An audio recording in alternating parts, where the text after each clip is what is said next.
Hello everyone, thank you for joining Liquid Talent TV. We have a dear friend of mine in the building today. We have Gerald, the founder of MBAs Across America, a recent Harvard Business School graduate, and one of the more classy, eloquent, and charming gentlemen that I have the pleasure of knowing. Casey, thank you for joining us today. Thank you for having me, Alex. And I'll be sure to write you a check for that. Yeah, that's very kind. You're looking great today. You're looking fresh. Thank you. Life is good in your world? Life is fantastic. What's going on? Tell us. We are in the midst right now of launching the inaugural class of MBAs Across America. Awesome. Which is in essence a domestic Peace Corps for MBAs. Founded about a year and a half ago by 3 HBS classmates and I. And it was really more than an idea for an organization, it was an idea for our lives, right? What if we used our lives, our careers, our education, our opportunities, not just to make a buck, but to make a difference, right?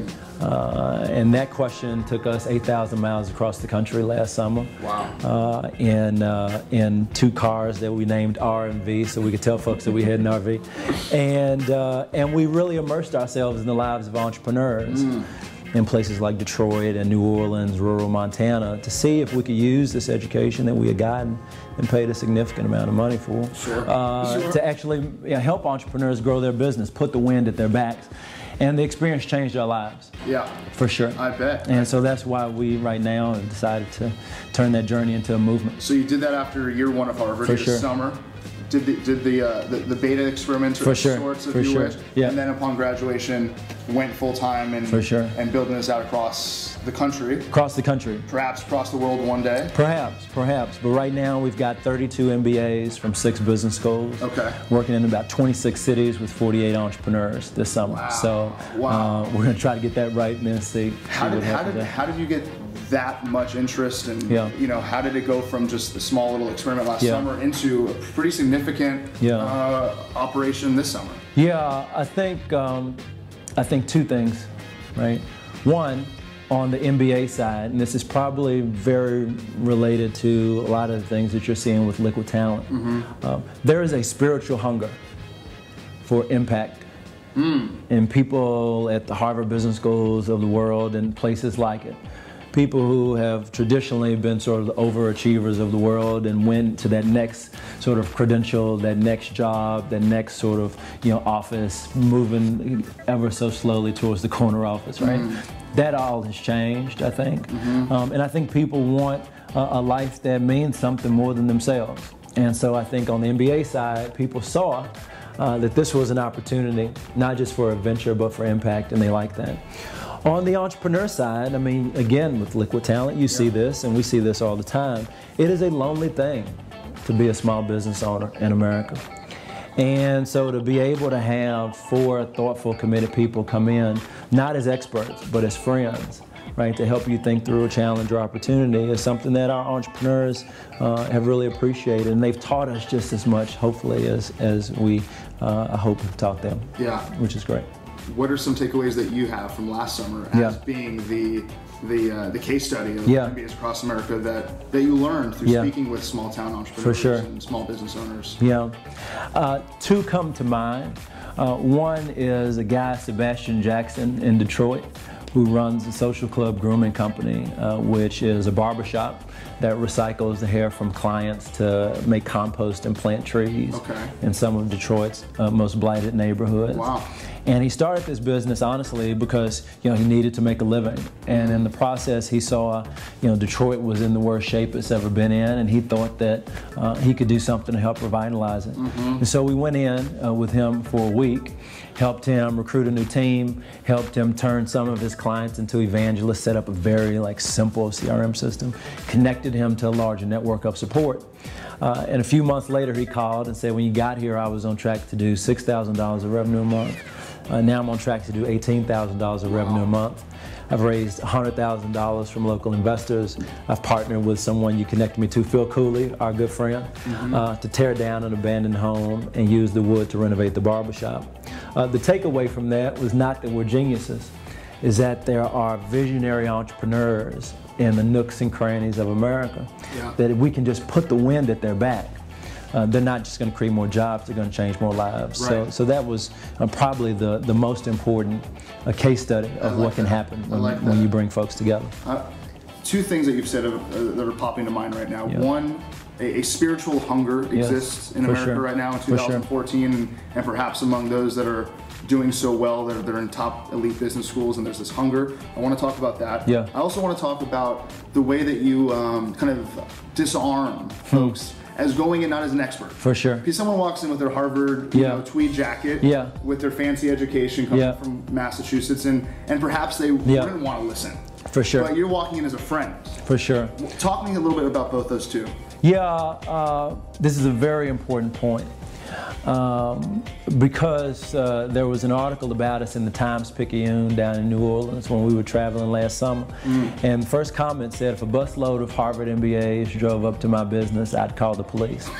And so I understand, right, the almost palpable fear when, Harvard MBA comes in, you're just looking for, the axe, right? It's like, whoa, what's happening?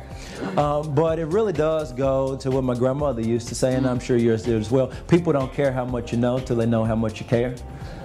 So when we went out and recruited people, we didn't recruit people based on what their degrees were. We recruited them based on the values that they had, and this might go to their spiritual hunger, right? The values that we were looking for, one is that you have to care deeply. An entrepreneur knows if you don't care. And people in a lot of places outside of New York, maybe even in New York, they know you don't care. They can feel it, and if you're phony, you're dead. So we had to recruit people that care deeply. Second, you've got to listen more than you speak. Just because you went and learned Porter's 5 Forces doesn't mean you know how to run a small business. Right? So listen to the entrepreneur before you tell them anything. Third, you've got to act more than you plan. Right? Entrepreneurs cannot use a 120-page PowerPoint deck. You just can't use, right? So if you just try to take the McKinsey playbook and put it in a startup or a small business, it might break, because it's not meant for that. And then fourth, you've got to navigate uncertainty and embrace discomfort.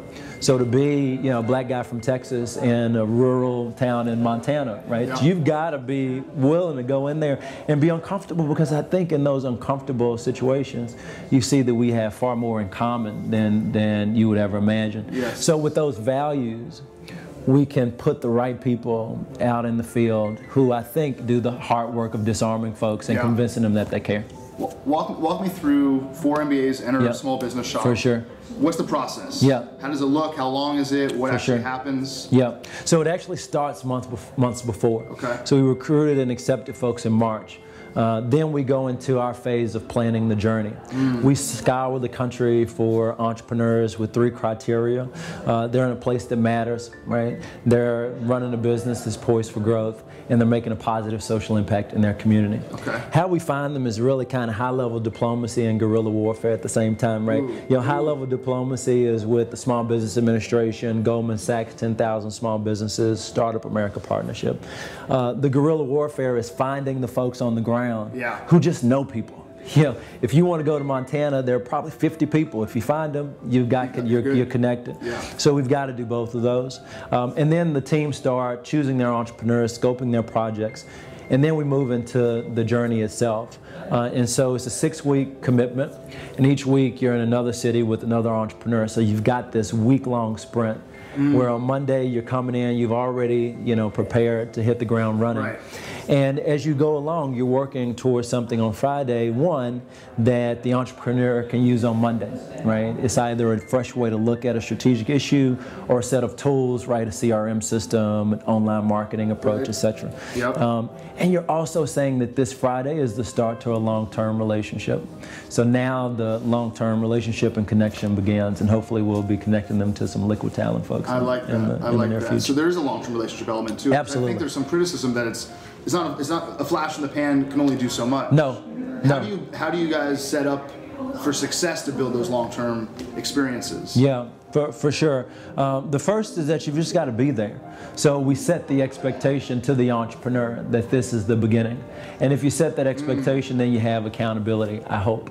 How we systematize that accountability is we do surveys before and after the engagement, and then we set the entrepreneur basically up on a quarterly check-in cycle. That every 3 months we're there and we're in touch. And hopefully between those 3-month check-ins, we're texting or email or saying, is there anything that we can do to help? And I think we're going to find that there are things that work about that relationship. There are things that don't work about it. What I'd love to do and get your help on is to bring all these 48 entrepreneurs together for a great, conclave of sorts, on some ranch or something like that. I like that. Because I think you've got to bring people together, not just remotely, not just through technology, but face to face. And I think that is a powerful opportunity we're going to start exploring. There's a real, I think, need for a reinvestment in the in-person experience. For sure. We think that technology can solve all these things without actually meeting face-to-face, and this is not the case. No. And your grandma I'm sure would absolutely, that up too. Absolutely. Caring takes some in-person experiences. It does, but also I think, and this is a huge challenge, I think, with moving to sort of online collaboration platforms, right? The Japanese have this concept of a ba, right? B-A, and it's sort of this place where informal knowledge creation and sharing happens, right? And it's a challenge to have a bar, say a locker room is a bar or a pub is a bar, right? It's hard for a Google Hangout to be a bar sometimes, right? So like, how do you, in this world where everybody is connected but not really connected, how do you create these places for tacit knowledge sharing, right? For almost this spiritual connection between us two, which I might get a piece of over the phone, over the internet, but once I'm here and I touch you, I mean, I've got it, right? And so that's a big challenge, but I think if people can figure it out, hopefully you do. It's a big opportunity. I'd like to brag a little bit about Casey for a second. Casey got into Harvard Business School as a young 20-something, ended up deferring a few times in your thoughtful process of actually accepting the invitation to Harvard. Walk us through that process, because there might be some viewers out there that are thinking about MBA schools, that are thinking about deferring, that don't know if it's worth the time or the money. And you spent a lot of time through that. So for sure. How did that process go? And then, if I can continue to brag for one more second, Casey just delivered the commencement address for the graduating class of Harvard Business School. So from a deferral of a few times to standing on stage and really being, a spotlight of the class to share those remarks. Really incredible achievement, and congratulations on that once more. Thank you. Walk us through both those two things. So they're really related. I applied to Harvard Business School as a junior at Yale, and I was a summer intern at Lehman Brothers. Summer of 2008, when it went bankrupt, they fired 3,000 people in my first week. And I had always anticipated going to law school. And so one day I went over to Yale Law School, and there was a guy speaking, and he said, in the 20th century, if you wanted to change the world, you had to go to law school. There were these big sort of legal questions out there. In the 21st century, if you want to change the world, you've got to go to business school, right? The huge question of our time, perhaps, is not just how you organize and change organizations and systems, right, institutions, which I think is a management issue, but also how do you advance prosperity for a globe, right? It's not really a legal question, right? Business leaders are going to have to take a central role in solving the big challenges of our time, in this century especially. And so I went to business school with that hope, and thankfully I had 2 years that I felt, well, maybe I ought to go out and fail a little bit. And honestly, the greatest thing that's ever happened to me was failure. And so the reason I was able to, I think, have good stories to tell in this speech was because I had failed, right? I had tried things that had not worked. I had experimented with ideas. I had gone to D.C. and thought that D.C. was going to be the sort of center of change. And then I saw that that probably wasn't going to be the case. So I went to Texas and tried to get a Democrat elected to governor. Ain't happening, right? So I tried all this stuff, and deferring really allowed me to explore and to fail and to be liberated from the fear of failure. And I think the biggest tragedy that I see in extraordinarily talented people is that they are deathly afraid to fail. But for me, I think that failure is the only way to get to that higher experience. I mean, we've talked about this a lot. It's sort of like that saying, don't come back from hell with empty hands, right? Failure is hell. But if you come back and you learn something from it, then you get to a place like Harvard Business School and you say, well, I actually can take not just these theories, but these people who are here with me and say, well, how can we organize a network of co-conspirators who are moving towards solutions on some huge challenges that this country and the world faces? So I fundamentally believe that you don't have to go to business school to make a difference at all, right? Business has been happening for thousands of years, right, before business school showed up. But I do fundamentally believe that a place like HBS and a place like business school is a great sort of 2-year experiment of how do you take these dreams, how do you put some meat to the bone of those dreams, and then how do you go out and use that education, those opportunities, not just to make a buck, but to make a difference. Yeah, I like that. I like that a lot. I highly recommend Casey's speech. It's on YouTube. Casey Gerald, Harvard Commencement Address. One of the takeaways for me on that speech, and I'm sure you would agree, is we have more work to do. Oh, so much. That was a kind of a really poignant moment in the speech, and you repeated it a few times. Yeah. Tell us about that. What work do we have to do? Why was that such a central message of the address? I struggled with that because commencement speeches are often supposed to be sort of, you've achieved and you arrived and congratulations, right? But I felt so implicated in the problem, and I think it's very important for folks like us who have been afforded so much, not to have a sense of noblesse oblige, well, we're just going to do a little bit to be on some philanthropic board, but to have a deep conviction about our responsibility, not just to use our lives for personal gain, but for a cause greater than ourselves. So when I talked about we have more work to do, it wasn't prescribing a certain course of action for anybody. Yeah. What it was more so was telling people that regardless of where you are, you don't have to go work in a social enterprise or work in a nonprofit to make a difference. If you go and you work at a macro hedge fund, if you go and you work at Goldman Sachs, if you go and you work at, Gibson Dunn or any top law firm, you have a responsibility. You cannot excuse yourself from that responsibility. So the work, I think, ought to be whatever brings you alive, whatever problem in the world is that pisses you off, you ought to do some work on it, and don't just sit and wait on the sidelines for the government or somebody else to do it. You've got to do the work. I like that. Whatever pisses you off, whatever makes you feel alive, go and do that work. Yeah. That's really important. We're building a channel around entrepreneurship and the journey of an entrepreneur. As an entrepreneur, I'd love any bits of wisdom or advice for folks that are thinking about starting a business or who might be early in their business path. What are some entrepreneurial tips and tricks or bits of wisdom that you wanted to impart on some of our viewers out there? I don't even know if I'm qualified to have bits of wisdom, but I think a few things. One, have a sense of the why, not the what. I got very obsessed with scaling a program and then running into those frustrations of that particular program and getting funding for it and pitching the idea made me really sit and say, well, what happened if I gave up on this what? Right? What's the why that undergirds it?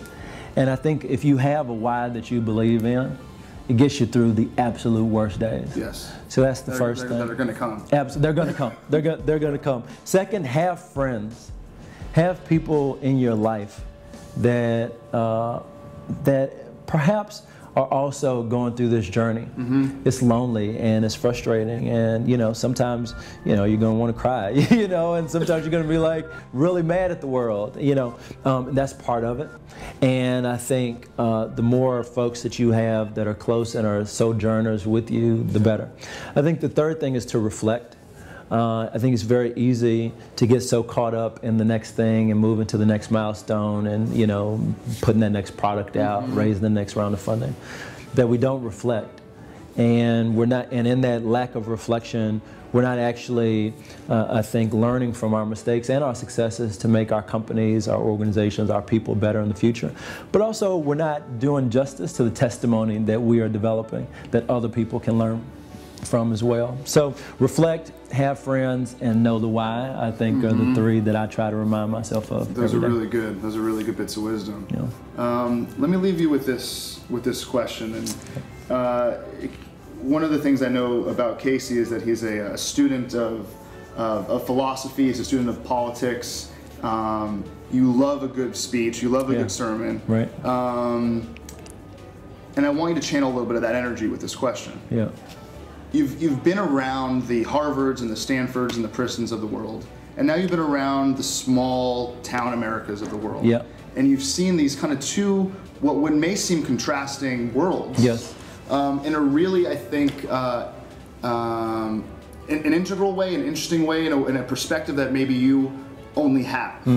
Where do you see the future moving towards? What are you encouraged with the work you're seeing at these elite business schools and with these small business entrepreneurs, these small towns? Are you excited about the next 5, 10, 20 years? Yeah. Are you discouraged? Yeah. Yeah. Where are you at right now with it? Yeah. Bobby Kennedy gave this great speech in 1968 at the University of Cape Town's Day of Affirmation address, and he had this quote. It's a Chinese proverb: "May he live in interesting times." Right? We live in profoundly interesting times, and I think in our lifetime, really the balance, the world might hang in the balance. And what's going to happen? I think there has to be a spiritual awakening on the part of folks who are elites, who have been afforded every opportunity, every educational privilege, etc. If we do not have that spiritual awakening, I am concerned, but I think we can have it. And for my part, I think the best way to perhaps do it is to baptize a generation of MBAs or whomever else in the spirit of America. I think that spirit has historically been entrepreneurial. I think when you get cynical and when you get depressed and when you read too many bad stories in the New York Times, you ought to go talk to an entrepreneur in the heart of America, right? Because they are taking their dreams and they're putting it all on the line, and they believe when nobody else believes. And I think that sense, to use Bobby Kennedy's line again, of moral courage and of wading into the conflict, if we get a critical mass of people in our generation to wade into the conflict and have the moral courage to go on a path perhaps less traveled, and to see the entrepreneur not as a fetishized thing that is perfect, but as a spirit that perhaps might show us a way forward. I feel very optimistic about the next century in America, but we've got more work to do, so we'll see. We do have more work to do. Yeah. For now, thank you, Casey. Thank you. I always leave conversations with Casey uplifted and feeling better than when I did when I entered. So thank you guys for listening today, and thank you, Casey, for being a part of Talent TV. Really appreciate it. This is fantastic. Awesome. Thanks, Alex. Thanks, bro. You're the best.